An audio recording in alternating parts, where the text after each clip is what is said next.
Friend, हम बात करने वाले हैं इंडियन जियोग्राफी के बारे में। इसमें आप लोगों को हमने एक हफ्ते पहले एक सूचना दिया था कि यूपी पुलिस कांस्टेबल के लिए इंडियन जियोग्राफी का बैच स्टार्ट हो रहा है। इसमें हम देखेंगे, बिल्कुल बेसिक से स्टार्ट करेंगे, हर एक बात को कवर करेंगे। साथ साथ आपको जो लोग पहली बार जियोग्राफी पढ़ रहे हैं वो भी अगर इस क्लास को देखेंगे तो उन्हें हर एक बात समझ में आएगी, हर एक कॉन्सेप्ट पे डिटेल चर्चा की जाएगी। साथ में आप लोगों को जितने भी जैसे कुछ याद करना है आपको तो उसके लिए ट्रिक भी बताई जाएगी और किसी भी कॉन्सेप्ट को एक स्टोरी के साथ जोड़ के आपको बताया जाएगा। ऐसी बात हमने आपके साथ रखा भी था और वो चीज़ आपके सामने आपको देखने को भी मिलेगी। आइए सबसे पहले हम इसमें स्टार्ट करते हैं। तो देखते हैं, सबसे पहले इसका नाम है इंडियन जियोग्राफी। और इंडियन जियोग्राफी में हम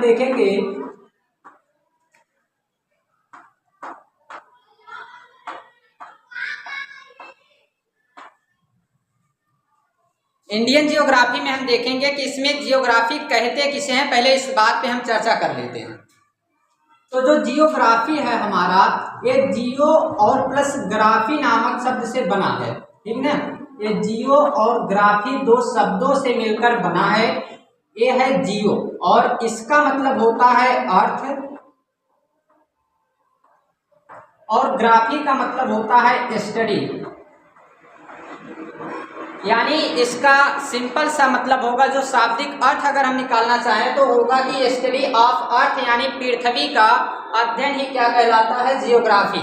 इसी के बारे में हम लोगों को चर्चा करना है। एक केवल दो भागों में हम लोग इसको डिवाइड कर सकते हैं, लेकिन वो अलग अलग किताबों में अलग अलग टीचरों के द्वारा इसे अलग अलग भागों में डिवाइड किया जाता है, लेकिन केवल हम इसे दो भागों में डिवाइड करना चाहिए, जो इसका एक मुख्य रूप से जो भाग बनाया जा सकता है। एक हम जानते हैं जिसे फिजिकल जियोग्राफी यानी मानव भूगोल के नाम से, ठीक ना। उसी को जो है केवल हम लोग एक फिजिकल जियोग्राफी से भौतिक भूगोल और एक मानव भूगोल, बस यही केवल दो रहना चाहिए। बाकी अगर उसे हम इंडिया के बेस पे पढ़ेंगे, इंडिया के पर्पज से पढ़ रहे हैं तो उसे इंडियन जियोग्राफी कहेंगे, और अगर किसी दूसरे देश के बारे में पढ़ रहे हैं या फिर पूरे वर्ल्ड का पढ़ रहे हैं तो उसे कहेंगे वर्ल्ड जियोग्राफी।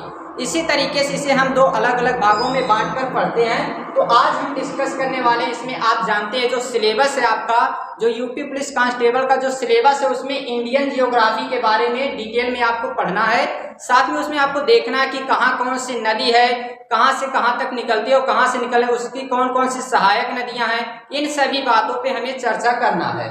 तो इन्हीं सभी बातों पे हम चर्चा करेंगे और देखेंगे हर एक चीज को। सबसे पहले हम इसमें जो पहला चैप्टर रहता है इंडियन जियोग्राफी का, उसका नाम है भारत का आकार और स्थिति, यानी कि उसके बारे में कुछ सामान्य परिचय, उसके बारे में कुछ सामान्य जानकारी हमको पता होना चाहिए। तो उसी बात पे हम लोग चर्चा कर लेते हैं। सबसे पहले हम देखते हैं पहले चैप्टर के बारे में।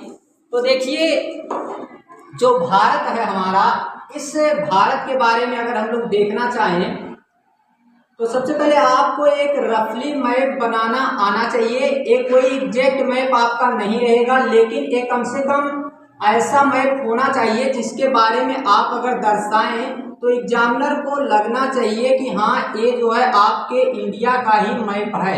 बस केवल इतना दिखना चाहिए, बाकी आपको ये बहुत डिटेल में इसको बनाना नहीं है, केवल एक रफली मैप आपको तैयार करना है। अब इसके बारे में जितनी बातें आपको अभी हम बता रहे हैं, इनको आपको अपने नोट्स में आप अभी से अपनी नोट्स तैयार करेंगे और अपने नोट्स में हर एक दिन जो आपको ये लेक्चर मिलेंगे, मंडे टू फ्राइडे क्लास चलेगा।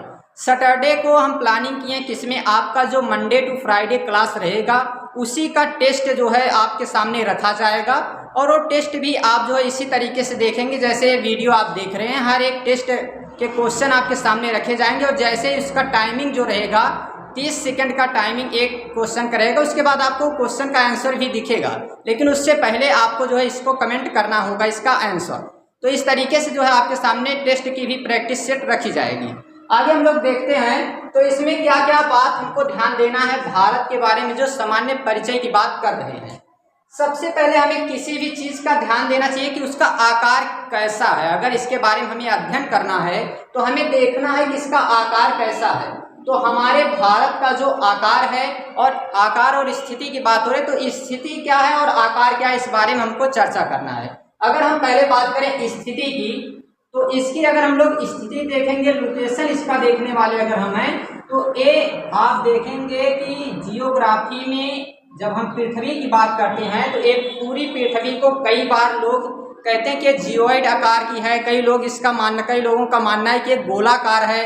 अलग अलग चीज़ें जो है बताई जाती हैं। कई बार जब बच्चे छोटे रहते हैं तो उनको बताया जाता है अंडाकार है, या फिर कोई दूसरा आकार देके उनको बताया जाता है किस तरीके से बाल के आकार की है। ऐसे कई जो है एग्जाम्पल बताए जाते हैं इसको बताने के लिए।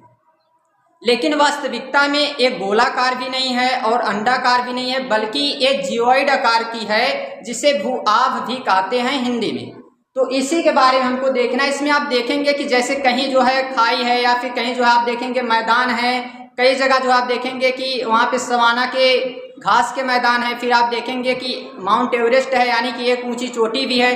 तो एक केवल एक गोलाकार आकार में नहीं है, बल्कि इसके अलग अलग आकार हैं। जैसे आप अपने चेहरे पे देख सकते हैं, इस तरीके से जो है इसका आकार है, ना कि कोई एक गोलाकार है, जियोइड आकार की है। वास्तविकता में अगर हम इसको देखना चाहें तो ये दोनों तरफ ध्रुवों पे चपटी होती है।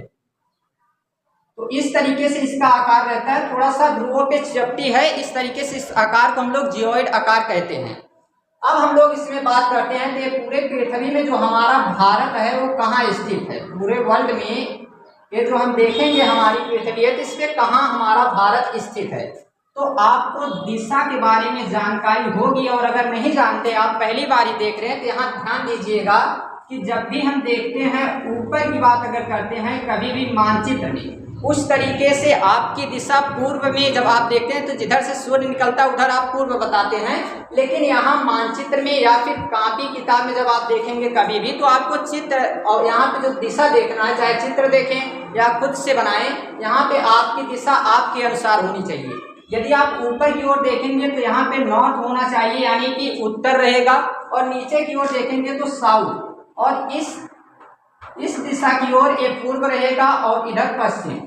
तो हमेशा जो है इस तरीके से दिशा रहेगी। और साथ साथ इसी तरीके से जब आप आगे इसी क्लास में जब हम आगे डिस्कस करेंगे कई क्लास के बाद, एक जो आता है इंडियन क्लाइमेट के बारे में, जलवायु के बारे में जब देखेंगे, तो उसमें हवा किस ओर से चल रही है उसका निर्धारण भी इसी से आपको लगाना पड़ता है। कैसे आप ज्ञात करेंगे, तो यहाँ पे आपको और एक प्लस का निशान बनाना होता है, और जिससे जो है इनके बीच में जो दिशाएं बनती हैं, इन्हीं के आधार पर जो है हम ये तय करते हैं कि कौन सी हवा किस दिशा से आ रही है, और इसके आधार पे हम लोगों को ये निर्धारण करना होता है। तो यहाँ पे आप देख सकते हैं नॉर्थ है, यहाँ ईस्ट है, तो यहाँ पे हम कहेंगे कि उत्तर और एक पूर्व है, तो उत्तर पूर्वी हवाएं, यानी कि ये नॉर्थ ईस्ट कहलाएगी। यहाँ पे उत्तर पूर्वी हो जाएगा, और इसके बीच में देखेंगे तो साउथ ईस्ट, यहाँ देखेंगे हम तो साउथ वेस्ट, और यहाँ पे हो जाएगा नॉर्थ वेस्ट। तो इस तरीके से हम यहाँ दिशा का ज्ञान, यानी दिशा के बारे में जानकारी प्राप्त करते हैं। तो यहाँ से हम देखेंगे कि अब जो हमारी पृथ्वी है ये दो बराबर भागों में बटी हुई है, और इस दो बराबर भागों में जो बांटने वाली रेखा है, इसके बारे में अगर हम लोग बात करें तो एक रेखा है जिसका नाम विषुवत रेखा है। ऐसा इसलिए फिजिकल जियोग्राफी का पार्ट है, और एक बेसिक भूगोल के जैसे हम लोग जानते हैं कि हम अगर इंग्लिश की शुरुआत करते हैं तो उसमें सबसे पहले कहते हैं कि ABCD तो सबको पता ही होनी चाहिए, वैसे ही ये जियोग्राफी की ABCD है। यानी कि अगर फिजिकल जियोग्राफी की बात करें तो ABCD है, उसमें कुछ टॉपिक हैं जैसे लैटिट्यूड, लॉन्गिट्यूड, फिर उसमें हम देखेंगे तो जैसे रहता है हमारा मोशन ऑफ अर्थ है। ये सभी चीज़ें पता होनी चाहिए, जिसमें पृथ्वी की गतियाँ, तो ये चीज़ आपको पता होना चाहिए कि किस तरीके से, अगर ये बेसिक बातें अगर नहीं आपको पता रहेगा तो थोड़ा सा, अगर हम अक्षांश की बात करेंगे, देशांतर की बात करेंगे, तो आप समझ नहीं पाएंगे। इसलिए थोड़ा सा आपको आज इंट्रोडक्शन का क्लास है, जिसमें कई सारी बातें आपको हमें बताना पड़ेगा। अगले क्लास में हम लोग एक सिस्टमेटिक वे में आगे बढ़ेंगे। तो इसमें हम देखते हैं इस रेखा का नाम है विषुवत रेखा, यानी इसे इक्वेटर कहते हैं, इक्वेटर इसे कहते हैं, और इसका जो हिंदी में नाम है विषुवत रेखा, या फिर इसी को हम लोग भूमध्य रेखा कहते हैं, क्योंकि ये भूमि के मध्य से गुजरती है, इसी कारण से इसे भूमध्य रेखा भी कहा जाता है। अब ये रेखा दो बराबर भागों में बांट देती है, इसे 0 डिग्री अक्षांश भी कहते हैं। इसके कई सारे नाम हैं, ठीक ना, इस पे हम चर्चा करेंगे जब इसके बारे में डिटेल में हम लोग डिस्कस करेंगे। ये इंडियन जियोग्राफी के बाद आपका यही पार्ट आने वाला है, तो इसके बारे में हम लोग चर्चा करेंगे। फिर एक जो है यहाँ से 0 डिग्री की लाइन पास होती है, 0 डिग्री की जो रेखा है वो यहाँ से भी एक पास होती है, और इसके बारे में हम जानते हैं कि इसे हम 0 डिग्री देशांतर कहते हैं। ये देशांतर है और जो इस तरीके से यानी जो लेटी हुई रेखाएं हैं इन्हें लेटीट्यूड कहते हैं यानी कि अक्षांश कहते हैं, और जो खड़ी रेखाएं हैं इन्हें देशांतर कहते हैं यानी इन्हें लॉन्गिट्यूड, जो लंबी रेखाएं उन्हें लॉन्गिट्यूड और जो लेटी हुई रेखाएं हैं उन्हें लेटीट्यूड कहते हैं। तो इसी तरीके से जो ये सीधे एक लंबवत रेखा खींची गई है इसी को हम लोग देशांतर कहते हैं, और जो ये खड़ी रेखाएं हैं इनको हम अक्षांश कहते हैं। तो हमारा भारत जो स्थित है वो यहाँ पर स्थित है। तो इस तरीके से इस दिशा के अनुसार अगर हम देखेंगे तो हमारे भारत की जो स्थिति है वो नॉर्थ ईस्ट है यानी कि उत्तर पूर्वी गोलार्ध। और गोलार्ध क्यों कहते हैं? क्योंकि एक गोला है पूरा हम मान रहे हैं, तो इस गोले का जो आधा भाग रहेगा उसे गोलार्ध कहेंगे। तो इसी तरीके से जो ऊपर का भाग है उसे उत्तरी गोलार्ध कहते हैं इस पूरे को, और जो नीचे का भाग है इस पूरे को दक्षिणी गोलार्ध कहते हैं। इसी के साथ साथ जब इस रेखा के इधर देखेंगे तो इधर पूर्व है, इस कारण से इसे हम पूर्वी गोलार्ध कहते हैं, और इधर पश्चिम होने के नाते इसे हम पश्चिम गोलार्ध कहते हैं। तो इसी के आधार पर हम देखेंगे अगर हमारा भारत यहाँ देख रहे हैं तो नॉर्थ में है, तो नॉर्थ हेमिस्फीयर में यानी उत्तरी गोलार्ध में, और इधर देखेंगे तो ईस्टर्न हेमिस्फीयर यानी कि पूर्वी गोलार्ध में। तो इसके आधार पे हम देखेंगे कि हमारा भारत जो है इसकी स्थिति जो है वो उत्तर पूर्वी गोलार्ध में है। तो पहली बात आपको बताने के लिए इतने सारे कॉन्सेप्ट हमने बताए, सभी पे आप ध्यान दीजिएगा कि हमारे भारत की जो स्थिति है वो है नॉर्थ ईस्ट यानी कि उत्तर पूर्वी गोलार्ध में हमारा भारत स्थित है।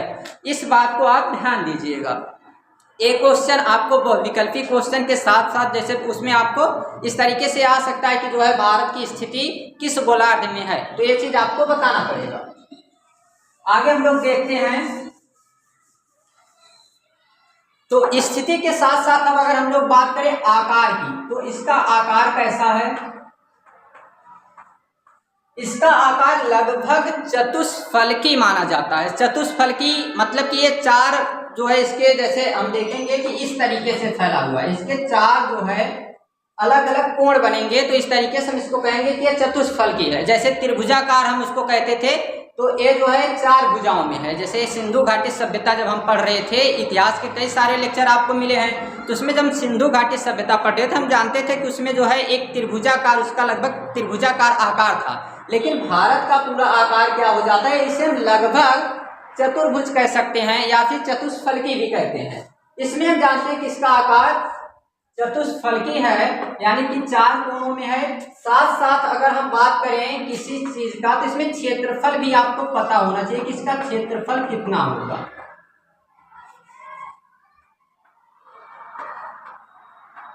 और इसका क्षेत्रफल जो है वो कितना है, एग्जैक्ट डाटा आपको पता होना चाहिए, यानी कि पूरा एक एक चीजें जो है कि कितना, कितने किलोमीटर, कितने लाख, ये सब पता होना चाहिए। तो टोटल है कितना, 32,87,263 वर्ग किलोमीटर है।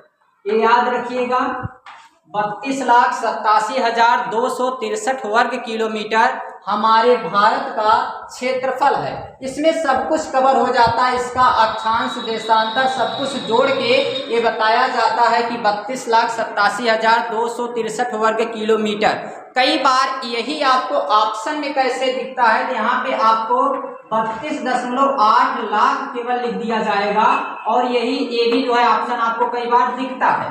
तब भी आप घबराइएगा मत, क्योंकि ये पूरा डाटा हमने बताया, ये साथ में जो है इस तरीके से ऑप्शन में छोटे में लिखा रहता है, तो ये भी जो है इसी का क्षेत्रफल माना जाता है। सेम वही है, बस केवल यहाँ पे जो है दशमलव लगा के दिखा दिया जाता है। फिर हम बात करते हैं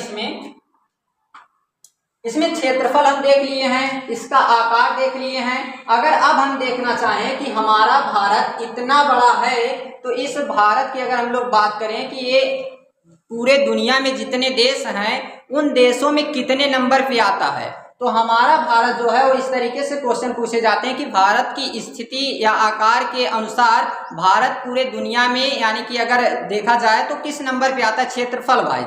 तो क्षेत्रफल के आधार पर अगर हम लोग देखेंगे तो भारत का 7वां स्थान है। 7वां सबसे बड़ा स्थान है भारत का पूरे विश्व में। ये 7वां सबसे बड़ा देश है। जितने भी देश हैं उन सभी देशों में 7वां सबसे बड़ा देश भारत है।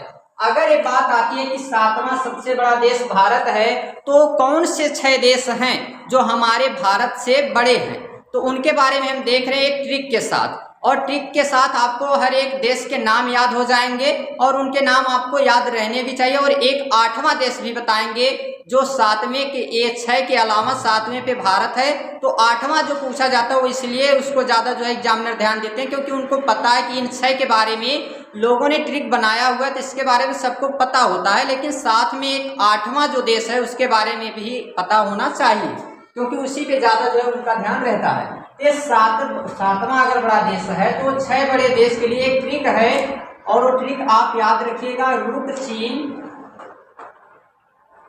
अब आ भारत।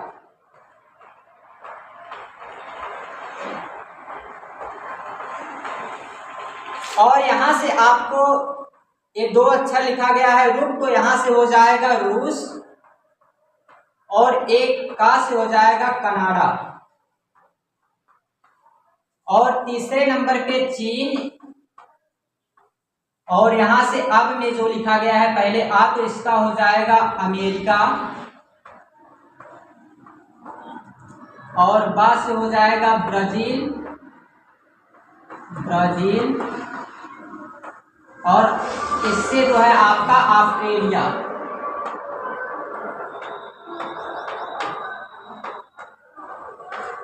और फिर ये 6 देश हो गए, रूस, कनाडा, चीन, अमेरिका, ब्राजील, ऑस्ट्रेलिया।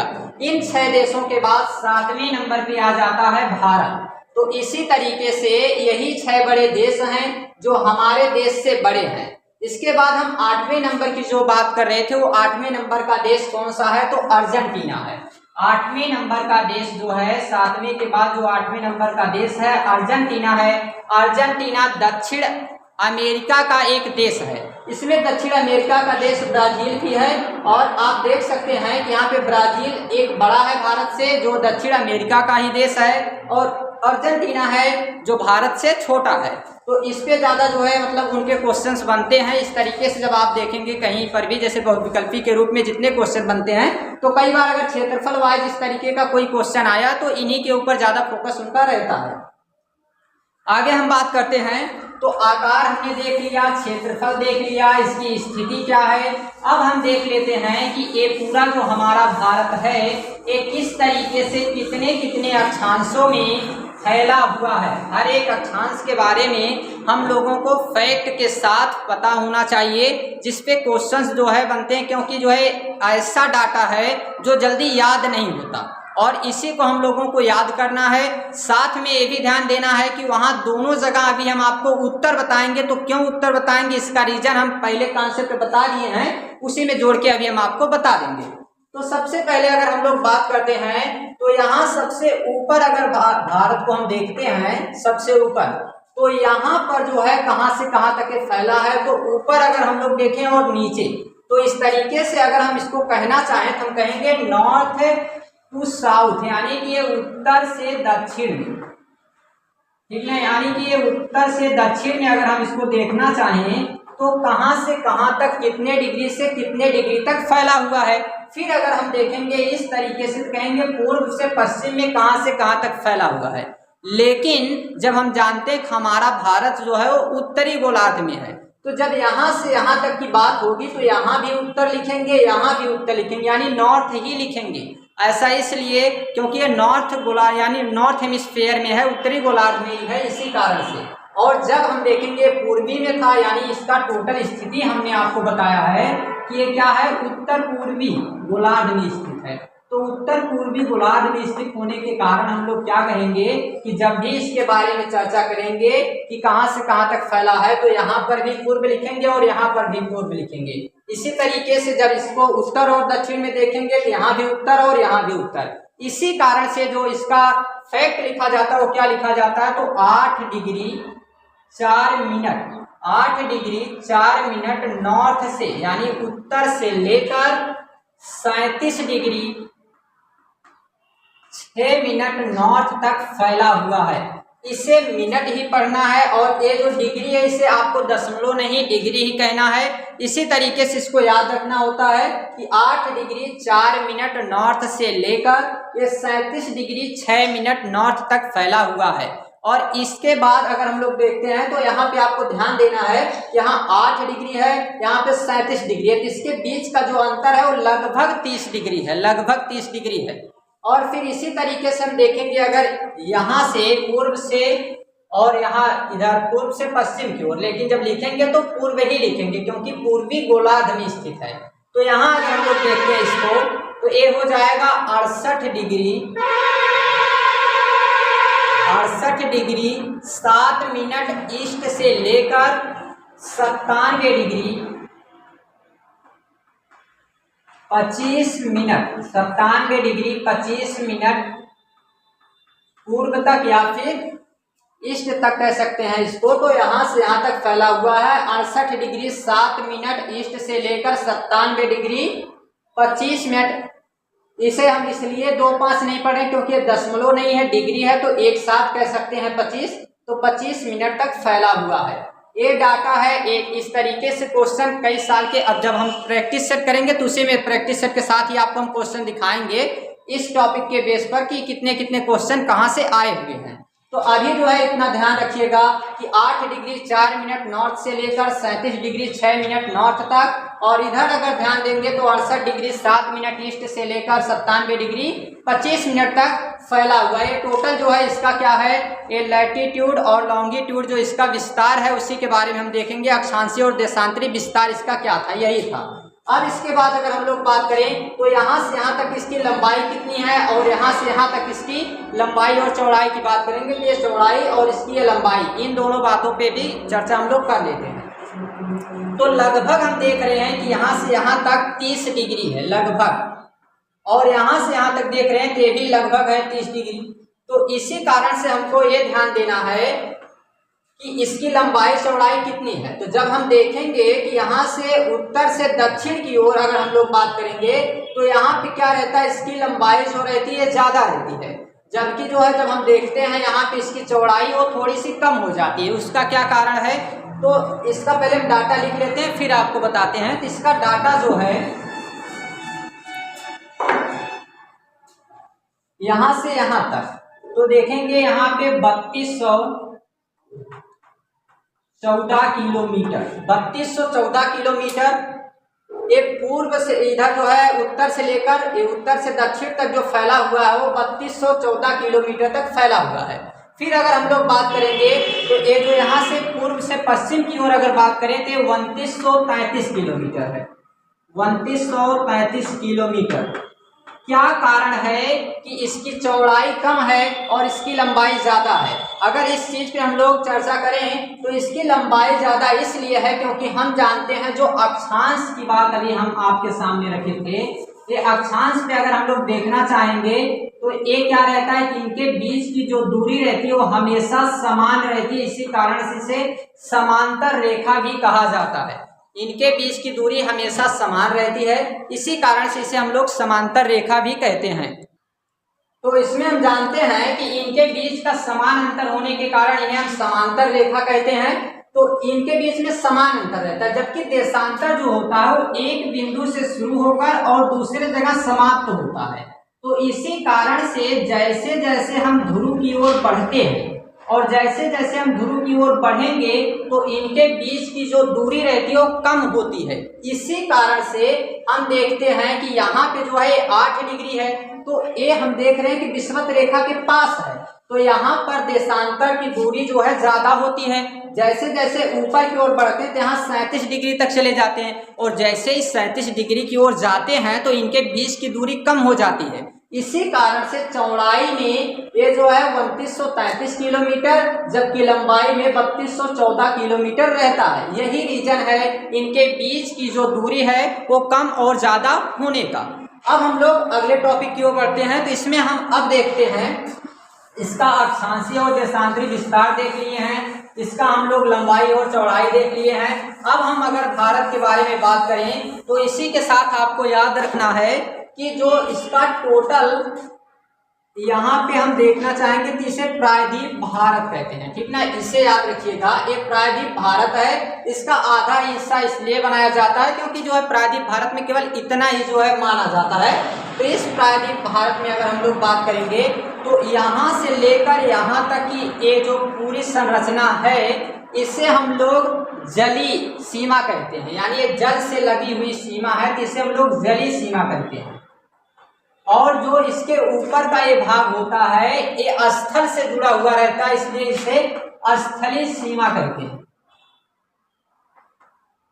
तो इसी कारण से हम इनकी अलग अलग तरीके से इनके जो दूरी है, इनका जो विस्तार है उस पर भी चर्चा हमें करना होता है। और देखिए पूरा क्षेत्रफल पे भले ना क्वेश्चन आए, लेकिन इस पे इसलिए देता है क्योंकि जानता है कि इन सभी पे भले ना चर्चा करें लोग, जो पूरा टोटल एक बार में अगर क्षेत्रफल देखते हैं तो उस पर सबका जो है ध्यान, कई बार उसको लोग बताते हैं जैसे ही चैप्टर शुरू होता है सबको पता रहता है कि 32,87,263 वर्ग किलोमीटर है, लेकिन इस चीज पे ध्यान नहीं दे पाते हैं और इसी कारण से इस पे क्वेश्चंस बन जाते हैं। तो यहाँ हमको ध्यान देना है कि ये जो जलीय है और जो स्थलीय है इनके ऊपर, तो जो टोटल भारत का स्थलीय क्षेत्रफल है जो जहां तक ये फैला हुआ है वो कितना है, तो इस पे अगर हम लोग देखेंगे तो ये है 7,516.6, ठीक ना। एक मिनट रुक जाइए, 15,200 है, ठीक ना, 15,200 किलोमीटर,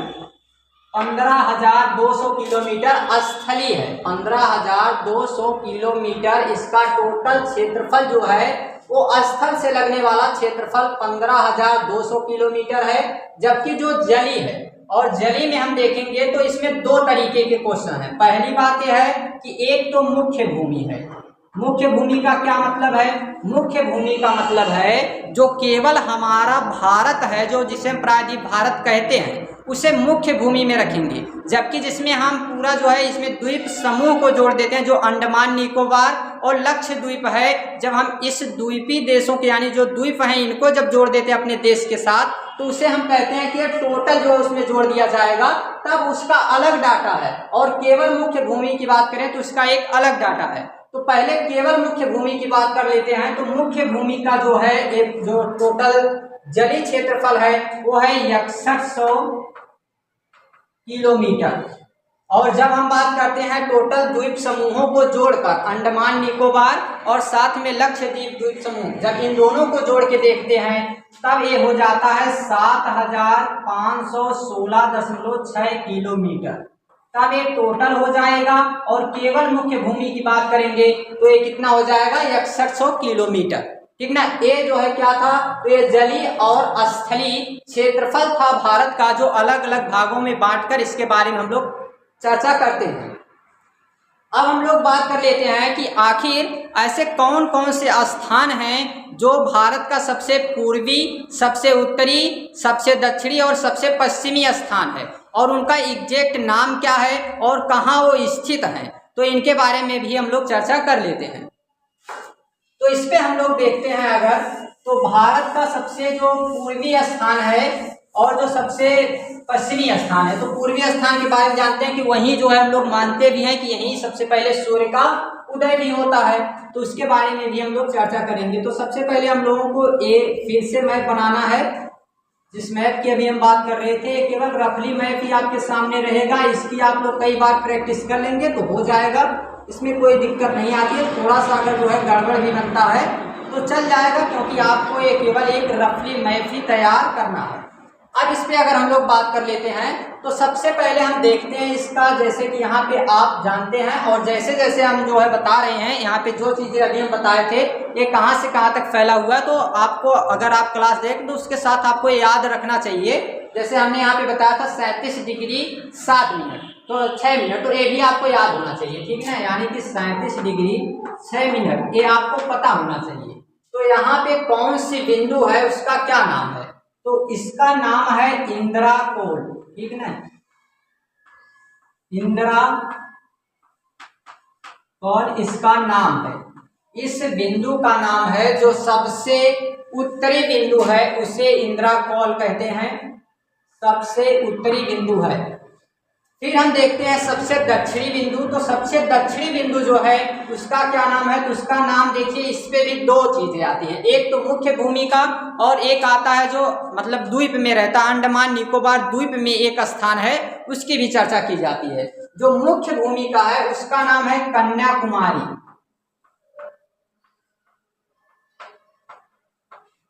और जो अंडमान निकोबार द्वीप समूह में है, ये अंडमान निकोबार द्वीप समूह के बारे में हम चर्चा करेंगे। इसमें कौन कौन से चैनल होते हैं, ठीक ना, और कौन कौन सी इसकी हाईएस्ट पीक है, इन सभी के बारे में देखेंगे। इसी में एक सैंडल पीक भी आती है, तो इन सभी पे हम लोग चर्चा करेंगे। इसकी राजधानी क्या है, पोर्ट ब्लेयर होती है, तो इन सभी बातों पे एक अलग वीडियो, एक ही वीडियो में हम द्वीप समूह के बारे में चर्चा करेंगे, क्योंकि एक बहुत बड़ा ये टॉपिक है, करीब जो है इसमें भी 1 आध घंटे लग जाएंगे आपको चर्चा करने में। तो यहाँ पे हम देखते हैं इसका जो सबसे आखिरी बिंदु है उसका नाम क्या रहता है, तो उसका नाम है इंदिरा बिंदु, ठीक ना, इंदिरा पॉइंट कहते हैं या फिर इंदिरा बिंदु भी आप कह सकते हैं।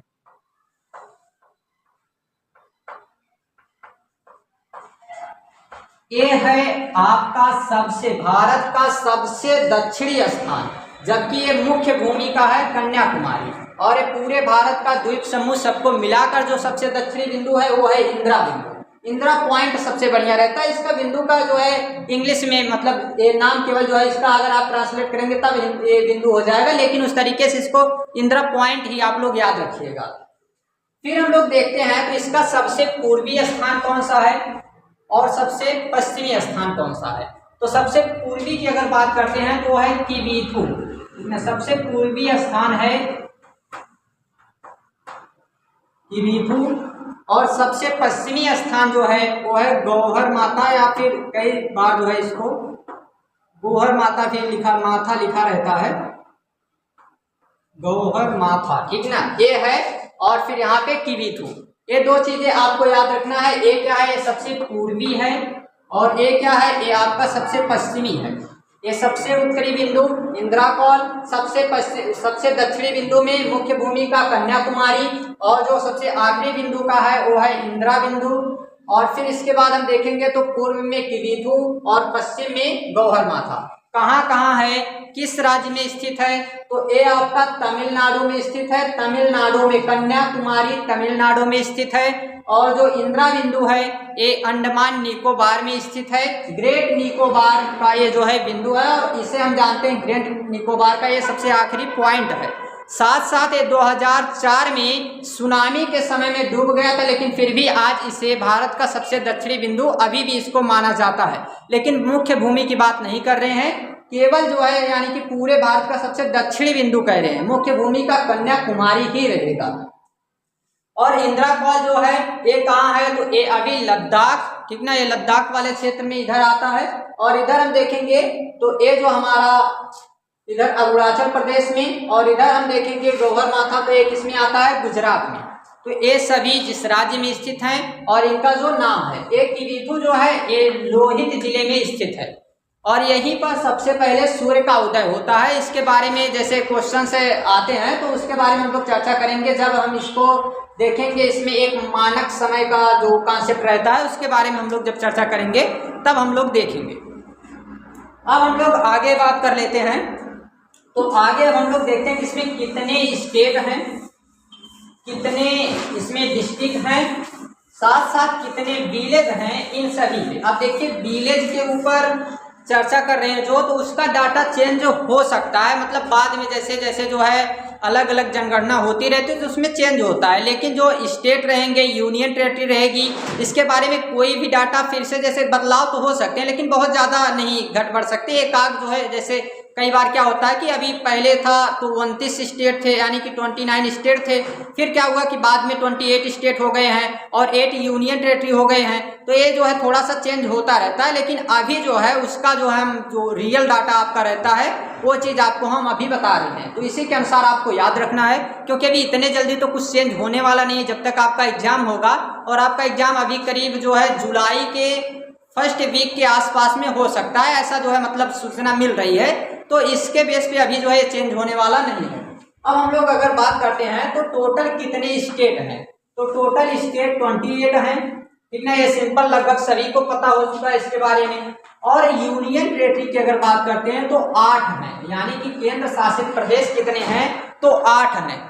राज्य 28 हैं और केंद्र शासित प्रदेश 8 हैं। राज्यों में केवल 7 राज्यों के बारे में याद रखिएगा जिनमें क्वेश्चन ज्यादा बनते हैं। आपका यूपी, क्योंकि आप यूपी पुलिस कांस्टेबल के हैं वो तो रहेगा, उसके अलावा 7 राज्य ऐसे हैं जिसे 7 सिस्टर के नाम से जानते हैं। वो 7 सिस्टर के नाम से जाने जाने वाले जितने राज्य हैं उनके बारे में क्वेश्चन इसलिए बनता है क्योंकि उनकी जो राजधानी है यानी उसकी जो कैपिटल है उस पर ज़्यादा जो है कन्फ्यूजन रहता है, तो इसी कारण से उस पर क्वेश्चन बनते हैं। तो उनके बारे में अभी हम देख लेते हैं किसकी क्या जो है राजधानी रहती है, क्या कैपिटल रहती है, आपको याद भी होना चाहिए। साथ में हम उनके बारे में थोड़ा सा चर्चा कर लेते हैं। तो सबसे पहले हम देखते हैं 8 केंद्र शासित प्रदेश के बारे में, और इनकी जो राजधानी केवल 2 केंद्र शासित प्रदेश की ज्यादा पूछी जा सकती है, एक जो है अंडमान निकोबार और एक जो है लक्षद्वीप, क्योंकि इनकी राजधानी थोड़ा सा केवल यही नाम इस तरीके सुने हैं तो राजधानी पे लोग विशेष ध्यान देते नहीं हैं। एक क्लास 9th की जब आप एनसीईआरटी पढ़ेंगे किसी कंपटीशन पेपर के लिए या फिर किसी के कारण या फिर केवल एनसीईआरटी के पर्पज से ही पढ़ रहे हैं उसको, आप क्लास 9th में भी है तब भी अगर पढ़ रहे हैं तो एक क्वेश्चन आया था आपका जो एनसीईआरटी करीब अभी भी होगा लेकिन ये 2022 में था और 23 में था, जिसमें एक दिया गया था कि कवरत्ती किसकी राजधानी है, तो वो जो है लक्षद्वीप की रहती है। तो ऐसे क्वेश्चन एनसीईआरटी में आते हैं,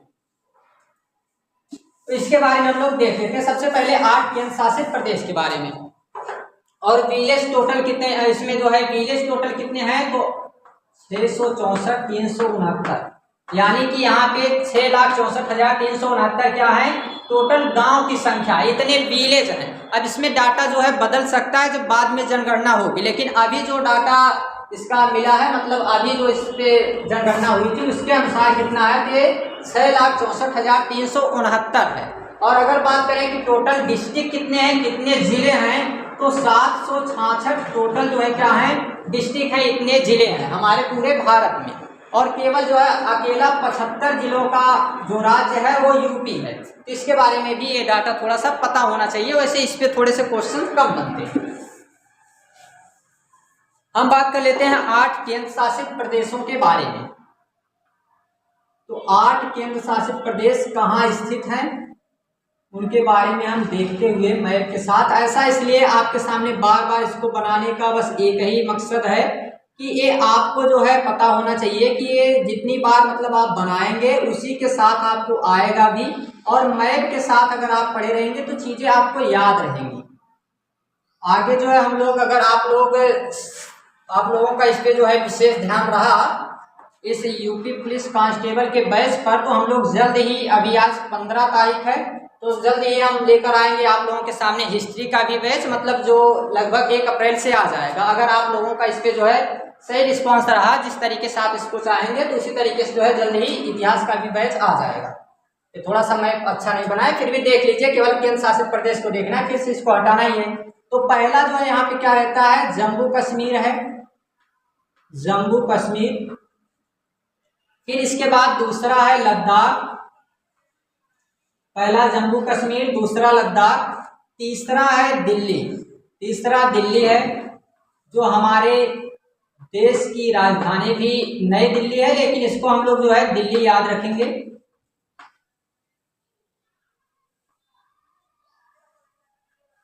फिर हम देखते हैं इसी के पास में है चंडीगढ़ जो हरियाणा और पंजाब दोनों की राजधानी है। हरियाणा और पंजाब 2 राज्य हैं, इन दोनों की राजधानी है और दोनों के बीच में एक विवाद का ये बिंदु है, इसी कारण से इसे केंद्र शासित प्रदेश घोषित किया गया है। फिर हम देखते हैं तो यहाँ पे ये 4 ऊपर रहते हैं और 4 नीचे हैं। 4 नीचे में कौन कौन से हैं तो एक यहाँ है, इसे दमन और दीव नगर हवेली के नाम से जाना जाता था, पहले 2 अलग अलग थे। अभी जो है इसे क्या कर दिया गया है 2019 से इसको एक बना दिया गया है, तो इसे हम लोग दादर नगर हवेली या दमन और दीव के नाम से जानते हैं। तो केवल दमन और दीव याद रखिएगा, दमन और दीव अभी इसका नाम है, दमन और दीव, ये आपको याद रखना है। और इसकी राजधानी भी वही है दमन और दीव, जितने अभी बताएं। लद्दाख की राजधानी जो रहेगी तो लेह रहेगी, जम्मू कश्मीर की श्रीनगर रहेगी, और जो ये दिल्ली है तो दिल्ली का वही रहेगा, और साथ में जो यहाँ पे आप देख रहे हैं चंडीगढ़, तो चंडीगढ़ खुद एक राजधानी है, तो ये पंजाब और हरियाणा की है, तो इसकी राजधानी कोई दूसरी नहीं बनेगी। और साथ में दमन और दीव जो है इसकी राजधानी वही रहेगी, केवल लद्दाख की लेह याद रखिएगा और जम्मू कश्मीर की श्रीनगर। फिर हम देखते हैं कि यहाँ पर एक यूनियन टेरिटरी है जिसका नाम है पुडुचेरी, और पुडुचेरी की अगर हम लोग बात करें तो पुडुचेरी को ये राजधानी, मतलब ये राजधानी किसी की नहीं है, बस केवल क्या है कि इसे यूनियन टेरिटरी बनाया गया है और ये राजधानी नहीं है, लेकिन ये यूनियन टेरिटरी है, इसको याद रखिएगा। इसकी राजधानी कुछ नहीं है, इसकी राजधानी भी यही पुडुचेरी है, कि पुडुचेरी ही रहेगी। फिर बाद में एक जो यहाँ पे अंडमान निकोबार स्थित है, तो अंडमान निकोबार की अगर हम लोग बात करें तो ये अंडमान निकोबार है, और इसकी राजधानी क्या है, पोर्ट ब्लेयर।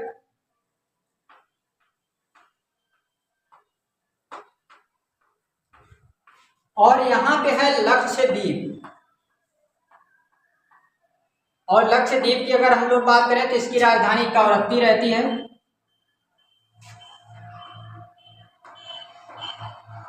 कवारत्ती भी कई जगह लिखा रहता है, या फिर कवरत्ती भी लिखा रहता है, तो इसको जो है आप लोग याद रखेंगे। पोर्ट ब्लेयर और कवरत्ती अंडमान निकोबार की राजधानी, ये जो है क्या है, लक्षद्वीप की राजधानी है।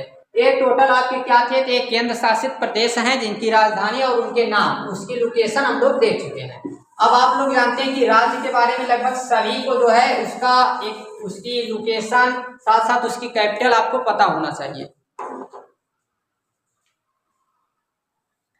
तो इसमें सभी स्टेट के साथ साथ एक पहले चर्चा कर लेते हैं, फिर हम लोग अगले वीडियो में स्टेट के बारे में देखेंगे। पहले हम लोग देख लेते हैं कि यहाँ से एक रेखा पास होती है और इस रेखा का नाम है कर्क रेखा।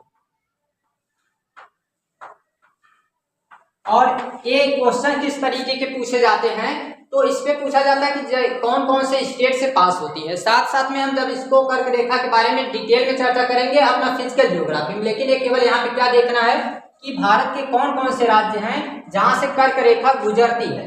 तो इसके लिए एक ट्रिक आप लोगों को हम बता रहे हैं, वो याद रखिएगा, मित्र पर गमछा झार। मित्र पर गमछा झार,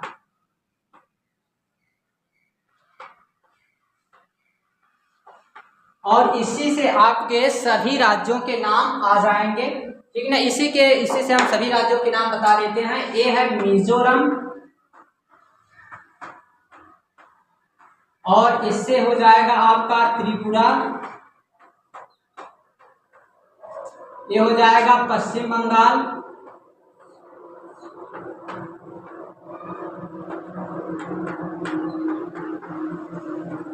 ये राजस्थान,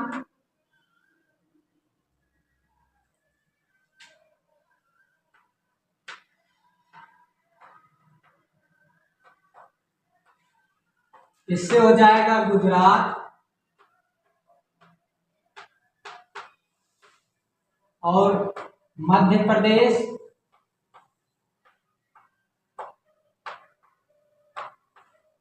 और ये आपका छा से हो जाएगा छत्तीसगढ़,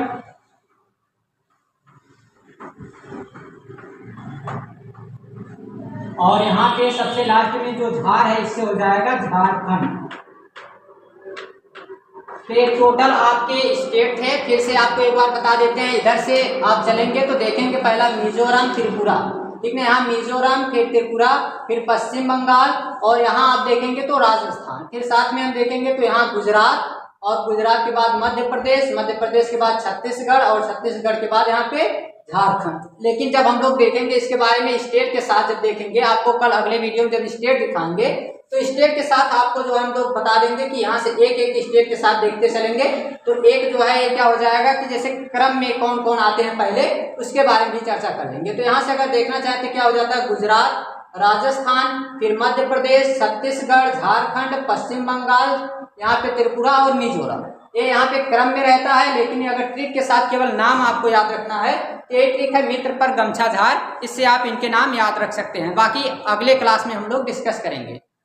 थैंक्स, टेक केयर, तब तक के लिए बाय बाय, मेहनत करते रहिए।